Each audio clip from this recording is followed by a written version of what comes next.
Friends, അസ്സലാമു അലൈക്കും. ഇന്ന് ഞാൻ കാണിക്കുന്നത് ഒരു അടിപൊളി ഈവനിങ് സ്നാക്കാണ്. പഴം മുട്ട അടുക്ക്. മെയിനായിട്ടുള്ള ഇതിൻ്റെ ഇൻഗ്രീഡിയൻസ് പഴവും മുട്ടയാണ്. അപ്പോൾ പഴം മുട്ട ഉണ്ടെങ്കിൽ എപ്പോഴും നമുക്ക് ഉണ്ടാക്കിയെടുക്കാൻ പറ്റിയ ഈസി ആയിട്ടുള്ളൊരു പലഹാരമാണിത്. അപ്പോൾ നമുക്കിത് എങ്ങനെ ഉണ്ടാക്കാം നോക്കാം. ഞാനൊരു പാൻ എടുത്തിട്ടുണ്ട്. ഇനി ഇതിലോട്ട് 1 ടേബിൾ സ്പൂൺ നെയ്യ് ഒഴിച്ചു കൊടുക്കാം. ഇപ്പോൾ നെയ്യ് ചൂടായിട്ടുണ്ട്. ഇനി ഇതിലേക്ക് 2 പഴം ചെറുതായിട്ട് മുറിച്ച് വെച്ചിട്ടുണ്ട്, അത് ചേർത്ത് കൊടുക്കാം. പഴം ഒന്ന് നമ്മൾ വാട്ടിയെടുക്കണം, അതിന് വേണ്ടിയിട്ടാണ് ഇങ്ങനെ ചെയ്യുന്നത്. ഇനി ഇത് നന്നായിട്ട് വാട്ടിയെടുക്കാം.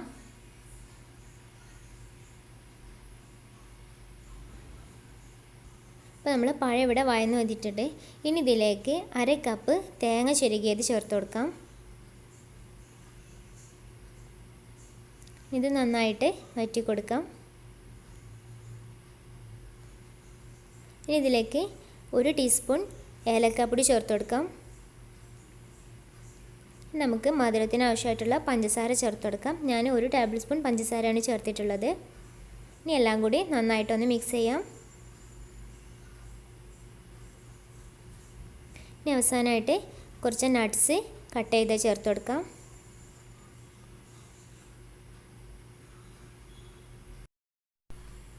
ഇനി എല്ലാം ഒന്ന് മിക്സ് ആക്കിയതിന് ശേഷം നമുക്ക് ഫ്ലെയിം ഓഫ് ചെയ്യാം. ഇനി ഇത് ഒരു ബൗളിലേക്ക് മാറ്റാം. ഇപ്പോൾ നമ്മുടെ മുട്ടടുക്കിലേക്കുള്ള ഫില്ലിങ് റെഡി ആയിട്ടുണ്ട്. ഇനി നമുക്ക് ദോശക്കുള്ള ബാറ്റർ തയ്യാറാക്കണം. അപ്പോൾ അതിനു വേണ്ടി ഞാനിവിടെ 3 മുട്ട എടുത്തിട്ടുണ്ട്.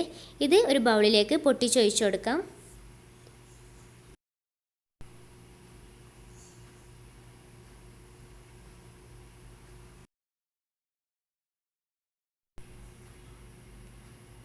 ഇനി ഇതിലേക്ക് 3 ടേബിൾ സ്പൂൺ പഞ്ചസാര ചേർത്ത് കൊടുക്കാം.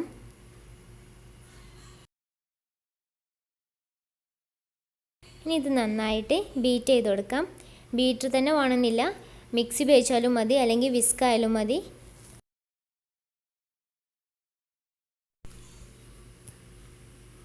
അപ്പോൾ മുട്ടയും പഞ്ചസാരയും നന്നായിട്ട് ബീറ്റ് ചെയ്തിട്ടുണ്ട്. ഇനി ഇതിലോട്ട് 1 ടീസ്പൂൺ ഏലക്കാപ്പൊടി ചേർത്ത് കൊടുക്കാം. ഇനി ഇത് ഒന്ന് മിക്സ് ആക്കാം. ഇനി ഇതിലേക്ക് 1/2 കപ്പ് മൈദ ചേർത്ത് കൊടുക്കാം. എന്നിട്ടൊന്ന് ബീറ്റ് ചെയ്യാം.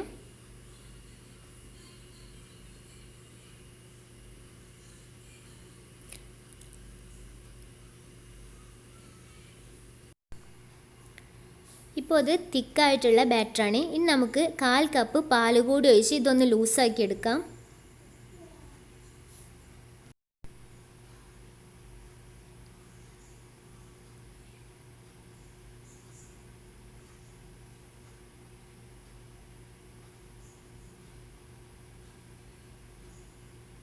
ഇപ്പോൾ നമ്മുടെ ബാറ്റർ റെഡി ആയിട്ടുണ്ട്. അധികം തിക്കാവാനും പാടില്ല, എന്നാൽ നല്ലോണം ലൂസാവാനും പാടില്ല. ഒരു പാൻ കേക്കൊക്കെ ഉണ്ടാക്കുന്ന ആ ഒരു രീതിയിലായിരിക്കണം. അപ്പോൾ ഇനി നമുക്കിത് ഉണ്ടാക്കാൻ തുടങ്ങാം. ഞാനിങ്ങനെ ഒരു ഫ്രൈ പാൻ എടുത്തിട്ടുണ്ട്. ഇനി ഇതിലോട്ട് കുറച്ച് നെയ്യ് ഒഴിച്ച് കൊടുക്കാം. ഇതെല്ലായിടത്തും ഒന്ന് ഗ്രീസ് ചെയ്ത് കൊടുക്കാം. ഇതിലേക്ക് 2 തവി മാവ് ഒഴിക്കാം. ഇനി ഇത് എല്ലായിടത്തും ഒന്ന് ചുറ്റിച്ച് കൊടുക്കാം.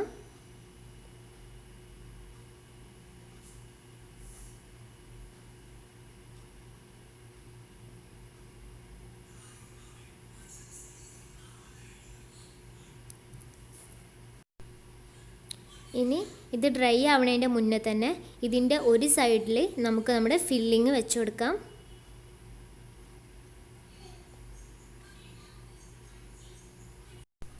ഇപ്പോൾ ഒരു ഭാഗം ഫില്ലിങ് വെച്ചിട്ടുണ്ട്. ഇനി നമുക്ക് ഫില്ലിങ് വെക്കാത്ത മറ്റേ സൈഡ് ഇതിൻ്റെ മേലേക്ക് ഇട്ട് കൊടുക്കാം. ഇനി ഒന്ന് പ്രസ് ചെയ്ത് കൊടുക്കുക.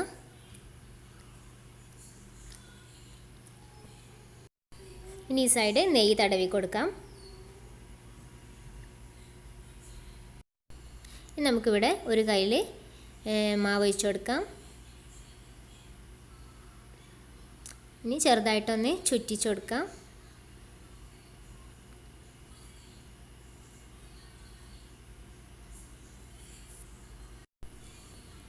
ഇനി ഇത് ഡ്രൈ ആവുന്നതിൻ്റെ മുന്നേ തന്നെ നമ്മുടെ ഫില്ലിങ് ഇതിലേക്ക് വെച്ച് കൊടുക്കാം. ഇനി നമ്മളിപ്പോൾ ഫില്ലിങ് വെച്ചതല്ലാത്ത മറ്റേ സൈഡിൽ നിന്ന് ഇങ്ങോട്ട് ഇതിൻ്റെ മേലേക്ക് ഇട്ട് കൊടുക്കാം. ഒന്ന് പ്രസ് ചെയ്ത് കൊടുക്കാം. ഇനി ലെഫ്റ്റ് സൈഡിൽ ബാറ്റർ ഒഴിച്ച് കൊടുക്കാം.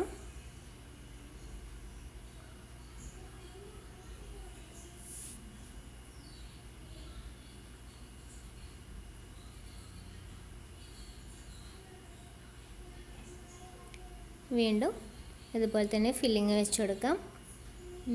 ഈ ഭാഗം ഇതിൻ്റെ മേലേക്ക് ഇട്ട് കൊടുക്കാം. നമ്മൾ ഇടുമ്പോൾ കട്ടിയുള്ള ഭാഗം വേണം തിരിച്ചിട്ട് കൊടുക്കാനായിട്ട്. ഇനി അടുത്തത് ഒഴിക്കാം.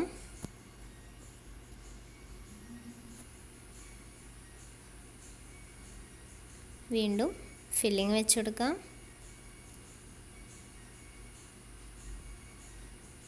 ഇനി ഇത് ലാസ്റ്റ് ലെയറാണ്.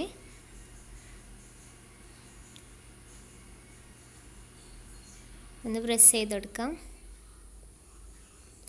ഇനി ഇത് നമ്മുടെ മാവ്, ബാക്കിയുള്ള മാവ് ഇതിൻ്റെ മേലെ കൂടെ ഒഴിച്ച് കൊടുത്ത് ഇതൊന്ന് ഒട്ടിച്ചെടുക്കാം.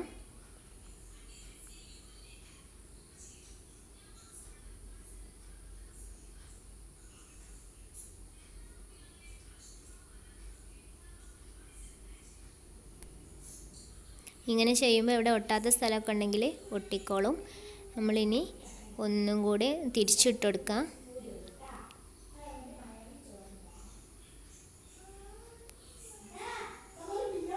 കുറച്ച് നേരം ഒന്ന് ഫ്രൈ ആക്കിയതിന് ശേഷം നമുക്കിത് മാറ്റാം. ഇനി ഇത് കട്ട് ചെയ്യാം.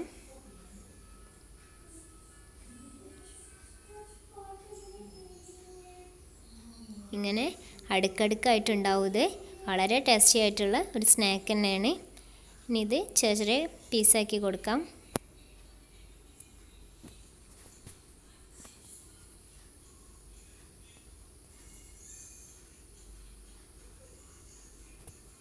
ഇപ്പോൾ ഇവിടെ എല്ലാ പീസും കട്ട് ചെയ്ത് വെച്ചിട്ടുണ്ട്. വളരെ ടേസ്റ്റി ആയിട്ടുള്ളൊരു ഈവനിങ് സ്നാക്കാണ്. എന്തായാലും എല്ലാവർക്കും ഉണ്ടാക്കാൻ പറ്റിയ എളുപ്പമുള്ളൊരു സ്നാക്ക് തന്നെയാണ്. അപ്പോൾ എല്ലാവരും ട്രൈ ചെയ്യണം. പിന്നെ നിങ്ങൾ ആദ്യമായിട്ടാണ് ഈ ചാനൽ കാണുന്നതെങ്കിൽ താഴെ കാണുന്ന സബ്സ്ക്രൈബ് ബട്ടൺ ക്ലിക്ക് ചെയ്യാൻ മറക്കരുത്. അപ്പോൾ വരുന്ന ബെല്ലൈക്കൺ കൂടി പ്രസ് ചെയ്തോളൂ നോട്ടിഫിക്കേഷൻ കിട്ടാനായിട്ട്. അപ്പോൾ ഇൻഷാ അല്ലാഹ് നമുക്ക് വീണ്ടും കാണാം. അസ്സലാമു